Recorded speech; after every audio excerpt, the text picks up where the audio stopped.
once again from an undisclosed location somewhere in the vicinity of, oh, I can't say that.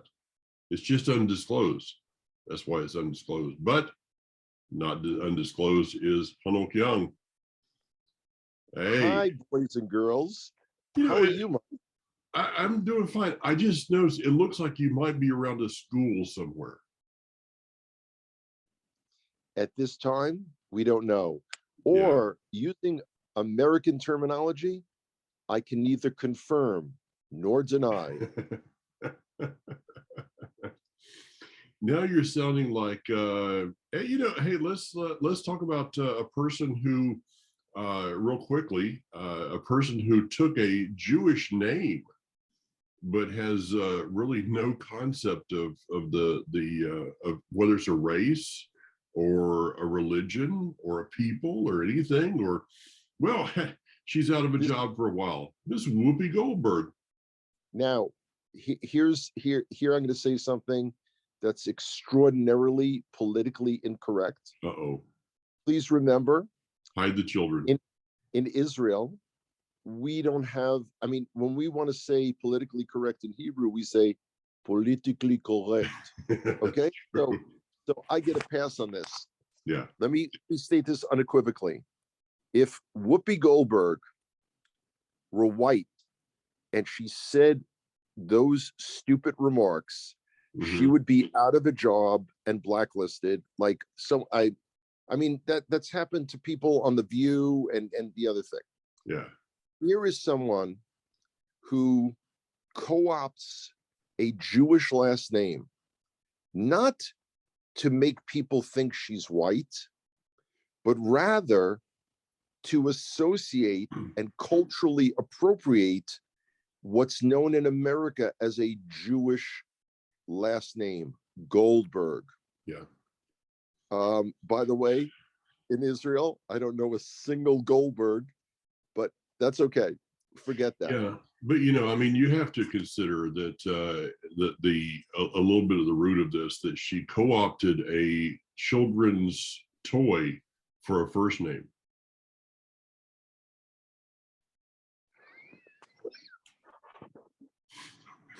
Yeah, I got to tell you, I never thought of that one. I didn't either until now, but it really explains a lot of who she is. It's astounding. The very first thing you learn about the Shoah, about the Holocaust, is that to the Nazis, Jews were Untermenschen, subhuman.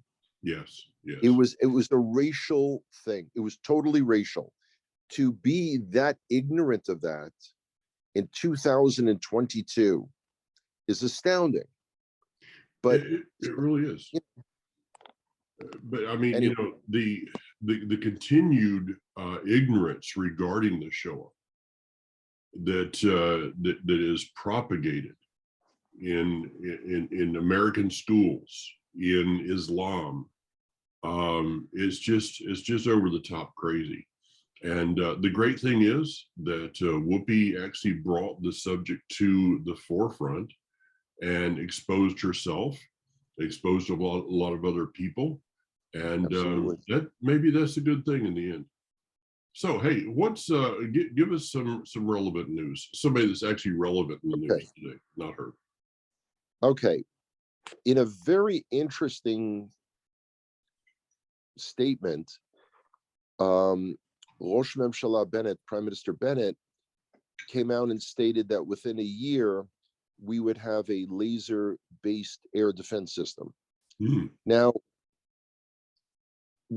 what I'm perplexed about is this has been worked on for a number of years. And from what I've read and understand, a prototype will be available in the next few years. How that 1 year, within a year time frame got mentioned, I don't know. The question behind that is, why was it mentioned?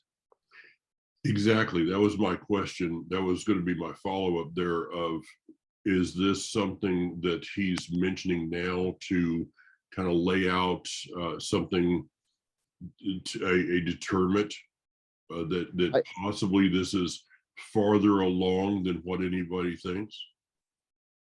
That could be, but in my mind, and again, this is probably the only advantage to not being a linear thinker, and Mhm. just pulling in different points. Yeah. The other day, I guess it was last week, President Herzog. Now, again, our president is our Queen of England. It's ceremonial, but it's a way of it's So is ours. Just saying. yeah, well, give credit where credit is due. When Biden does refer to, President Harris, you know, you know, it Moving maybe on. he's the only one willing to admit, but nah, let's not go there. Okay. President Herzog went on an official visit to United Arab Emirates. And even someone like me, who's crazy nuts cuckoo nationalist, there is something stirring when you see at the Royal Palace in Abu Dhabi, the honor guard snap to attention and play Hatikva. Now, again, most Hebrew roots Messianic congregations that identify, quote unquote, as part of Israel are generally unaware of what Hatikva sounds like. I'm trying to be generous here. And here it is in Abu Dhabi. Now, do not be at all surprised if you start seeing Iron Dome batteries from Israel wind up in United Arab Emirates. This whole deal, now again, remember, they're about spitting distance away from Iran. Yes. And there's always been stuff going on in back channels, certainly in the last decade, between Israel and Saudi Arabia. So it's really astounding. Now, also related and totally unrelated, all at the same time, is 2 years ago, almost to the week, you and I began doing the Israel updates. So happy anniversary, Mike. Hey, I did not realize that. Yeah, no card, no flowers, but okay. The honeymoon over. It came up in memories on Facebook. Now, what caused us to launch the Israel updates? We should share this with everyone. That's when Donald Trump announced his, deal of the century peace plan, which people were applauding because they kept, and ignoring the fact that it had a tunnel, love tunnels, going from Hebron all the way to Gaza and a Palestinian state and all that stuff. And then because it came up on Facebook, I got to see people's remarks to my post. And it was like, no, Trump is so clever. It's like 4-dimensional chess. He knows he knows the PA will reject. Yeah, I remember that. And recently, Trump, of course, you and I have already discussed this, referred to Mahmoud Abbas as like a father to him, and how the Palestinians want peace much more than Israel. Palestinians in quotes, of course. So the entire world is a ball of confusion. And, because someone reminded me that years ago, I started my speeches, one particular swing through America, by playing the Temptation song, Ball of Confusion. And then someone else reminded me that I did another set of presentations to Barry Maguire's Eve of Destruction. Yeah. So now I'm starting to think of like, it's the end of the world as we know it, and I feel fine. it's it's really the I feel fine part, because I can unleash the thunderbolts and the lightning and point out all the things that we collectively have all done and fallen short on. Mm. But the best part is really what it is to feel fine about, how much optimism that we should have, and how we should not be frozen in place by world events. You know, it's right now we're living in an era of COVID mania, and it is a virus, and in some cases it has horrific effects on people. In other cases, it's a mild cold. Certainly, I don't advise anyone taking chances per se, but if that's the sum total of your existence, and you know, I'll give you an example, Mike. When you and I were traveling in South Carolina, we both remarked to each other how certain supermarkets had signs that, you know, they had trouble getting deliveries. Yeah. And when we went in to that wonderful buffet in Earth Fair Hmm. thing in Greenville, their buffet and their salads, that was all closed down. Well, guess what I found? In the great state of Kentucky, all the shelves are filled, and in Whole Foods, they had an amazing buffet of hot and cold foods. Yeah. So there I is don't no, know what's going on. yeah, there is no rhyme or reason on that one. It's kind of a strange thing today. Let me go back to this thing with Abu Dhabi and the whole thing with the Hatikva playing. I mean, let's face it, Abu Dhabi is, the essence is an Arab country. Absolutely. The root of that is Islam. You know, this to me is kind of the oxymoron. Is this Abu Dhabi trying to play Israel? You know, to get these Iron Dome missiles and things, and help from Israel. What do you really feel like is? Let's go beyond the surface stuff here. Okay. Why would Okay. they allow that? Why would that be something they would do? It's almost like a false honoring to me. No, I don't see it that way. Let me Okay. explain. Give me As I see it, yeah. we were never at war with United Arab Emirates. Yeah, of course. They never fired a single bullet at us. They were kind of off on the side. They're not one of our border states. Hmm. They're hours away from us by air. I mean, it's that far away. Saudi Arabia is like the Republic of Texas. It's a big place. Oh yeah. So they're on the other side of it.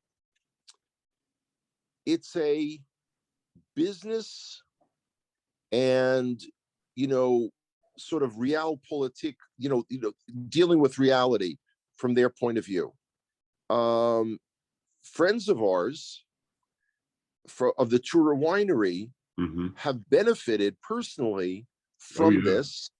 That here it is, you have an Arab Muslim country, as you point out, that is purchasing wine from Shomron, from Samaria, to serve to their foreign guests, because of course Muslims don't drink alcohol. Okay. Not in So public. Yeah. so, you know, wink, wink, nudge, nudge. So it's fascinating that in America here, you have liberal Jews and other leftists who want to boycott anything coming from Judea and Samaria. And so this is it. And I was reading a commentary from some Kuwaiti officials who were complaining about the so-called Palestinians who have just been sucking hundreds of millions of dollars from them year in and year out, only so their leadership can have money in their Swiss bank accounts Yeah. and in the Cayman Islands. So what happens? Let's give a scenario here. What happens all of a sudden Egypt, Jordan, Lebanon, Syria, Iraq, or Iran, let's say that somewhere along the way war is declared between the Arab countries and Israel. Where do you see the UAE? What do they do? Because Okay. is the blood thicker than the water kind of thing? Okay. It's a great question. And anything that I can say in answer to that would be nonsensical, because it's like, like, what if the Martians landed tomorrow? What do we have, we have no idea. But for right now, and that's the thing about national entities. Israel as a nation has to live in the current world. I'll give you another example, totally unrelated, but tied in with security. China is like the world's leader in various infrastructure projects throughout the world. Mm-hmm. They're the ones with the most experience. So there is a tender, I think that's the word for it, like kind of like a request for proposal, RFP, to run the Tel Aviv light rail. Some of our listeners may not be aware that they've been building a light rail system in Tel Aviv. Well, through American pressure, Israel has announced that the Chinese company that was leading in the bidding is no longer in the bidding. Mm-hmm. They're no longer considered. So here it is that America has issues with China in the same way. So Israel has to straddle that line, dealing with the Chinese and appeasing the Americans, in the same way that we would love to be able to maintain relations between Ukraine and Russia. And we're caught in the middle of that. Israel, whenever Israel has tried to kind of influence politics in Lebanon years ago, it's been a disaster for us. My feeling is, whatever it is with United Arab Emirates, we're not doing anything that would jeopardize our security. I mean, remember, it was Trump's idea to sell them F-35s. Yeah. Not Israel's idea. Now, and of course, in the Biden administration, they're playing the hokey pokey with it. They're going to sell them. They're not going to sell them. They're considering it. They're not going to consider it. No idea. Yeah. So the world, it's interesting. Part of the world, part of the Arab world, is getting tired of the so-called Palestinians. They need Israel as much as Israel needs them. Mm. They need Israel for security. We're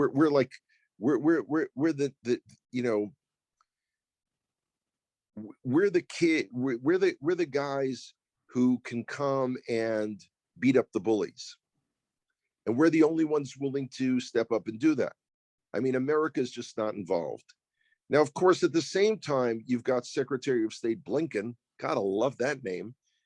Who, Blinken, I've been thinking, who stated, unequivocally that the U.S. supports a two-state solution. Mm-hmm. Now, I got to tell you, I think they should put that Palestinian state in North Dakota somewhere. Let America take responsibility for it. I'd say, create it here. Yeah, I wouldn't do that to North Dakota. Maybe they could put it in Portland, Oregon. Los Angeles, perhaps. Well, I mean, up until the time you said that, I've always really voted for a two-state solution. I've always my vote has been for Antarctica. It's a possibility. Then you've got Amnesty International, voting that Israel's an apartheid society. So the strategy of the so-called Palestinian Authority, which, again, to remind our listeners, began in 1964.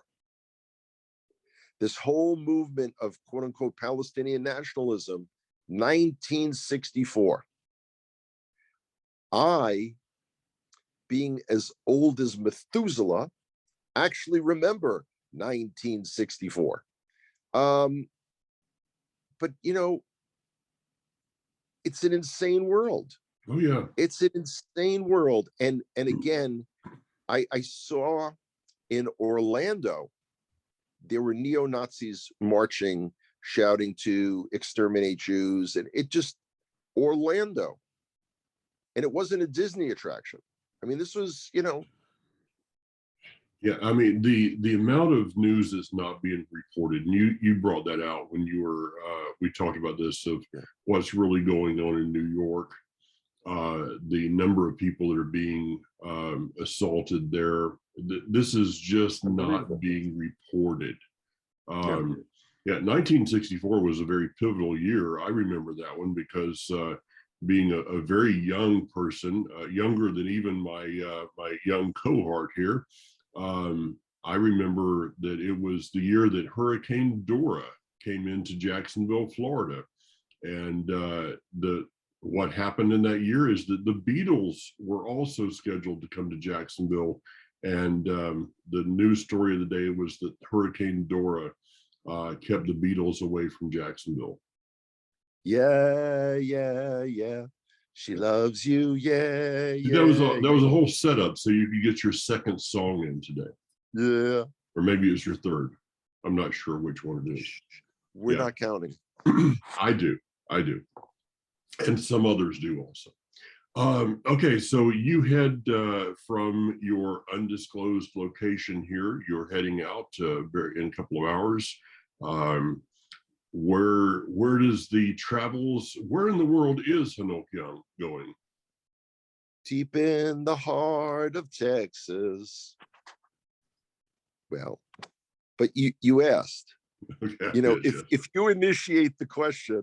Okay. So now you're changing the rules on me. Okay, very good. So you're going to be in Texas, and then let's go ahead and throw something out that I don't think very many people know, and that is that next Tuesday, Bezrat Hashem, God willing, we will be meeting up in the big city of Madison, Alabama, and it's going to be the Hanoch and Mike show there that night. Okay.